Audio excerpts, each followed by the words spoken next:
ये सब जो हमारी प्रॉब्लम्स हैं, whether it's related to fear और सक्सेस और ये और वो, ये सारी चीजें, इन सब चीजों का जवाब आज से हजारों साल पहले भगवत गीता के अंदर एक लाइन में क्लियर तरीके से बताया हुआ है। प्रॉब्लम क्या है कि हमको वो लाइन समझ नहीं आ रही। मुझे भी समझ नहीं आई थी जब मैंने पहली बार सुनी थी।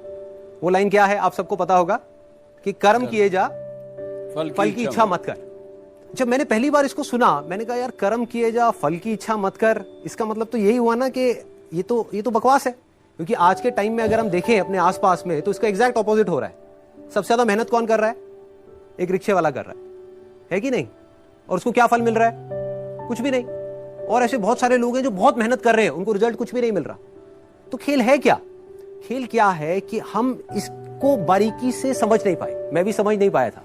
फिर जब इसके ऊपर एक एक वर्ड को इसको पकड़ने की कोशिश करी और समझ आया, तब क्लियर होता चला गया कि एग्जैक्टली कर्म करना कैसे है।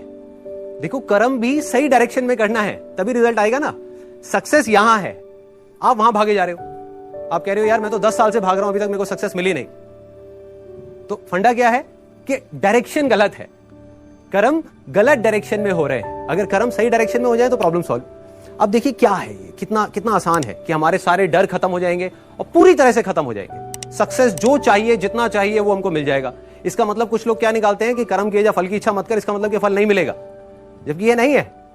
भगवत गीता में जब भगवान श्री कृष्ण उनको अर्जुन को बोल रहे हैं, तो किस लिए बोल रहे हैं? लड़ाई को हारने के लिए, लड़ाई को जीतने के लिए? लड़ाई को जीतने के लिए। वो भी एक इतना बड़ा युद्ध, उसको जीतने के लिए बोला गया है, ना कि हारने के लिए। तो अब देखिए किस तरीके से काम करता है। सबसे पहले देखते हैं कर्म क्या है। कर्म 3 लेवल पे होते हैं। एक है जो हम अपनी बॉडी से करते हैं, जो हम समझते हैं कर्म का मतलब कि जिसको हम मेहनत बोलते हैं। वो कर्म इंपॉर्टेंट है ही नहीं, मैटर ही नहीं करता। मतलब अगर उसकी इंपॉर्टेंस वाइज अगर आप मुझसे पूछो, out of 100, out of scale of 100, मैं कहूंगा 1% है उसकी इंपॉर्टेंस। क्या बॉडी से क्या कर रहे हो वो मैटर नहीं करता। फॉर एग्जाम्पल, 2 लोग हैं, 2 लोग एक ही काम कर रहे हैं, एक जैसा काम कर रहे हैं बॉडी से, दोनों ही एक आदमी को मार रहे हैं। एक मार रहा है अपने फायदे के लिए, दूसरा मार रहा है किसी और को बचाने के लिए। तो बॉडी के लेवल पे दोनों सेम कर्म कर रहे हैं, लेकिन माइंड के लेवल पे अलग अलग कर रहे हैं। तो दूसरा कर्म का जो स्तर है वो है जो हम बोलते हैं। तीसरा है जो हम सोचते हैं। असली खेल यहां है। जो आदमी सही सोच नहीं सकता, क्या वो सही बोल सकता है? इम्पॉसिबल। जो सही बोल नहीं सकता वो सही करेगा क्या? तो सारे जो कर्मों की बात हो रही है वो यहां हो रही है। और वो कर्म क्या है? सोच के लेवल पे। और जिसकी सोच सही डायरेक्शन में हो गई, उसकी लाइफ सही डायरेक्शन में जानी उसको तो फल मिलना ही मिलना है। फल के बारे में जो मांग रहा है, सपोजिंगली हाथ ऐसे करके बैठे रहो कि हे भगवान मुझे फल दे दो, मुझे ये चाहिए, मुझे नंबर चाहिए, मुझे ये चाहिए, मुझे बिजनेस में पैसा चाहिए, मुझे जॉब में प्रमोशन चाहिए, सब कुछ मांगते रहो और कर्म सही डायरेक्शन में करो नहीं, तो क्या होगा? वो मिलेगा ही नहीं कभी भी।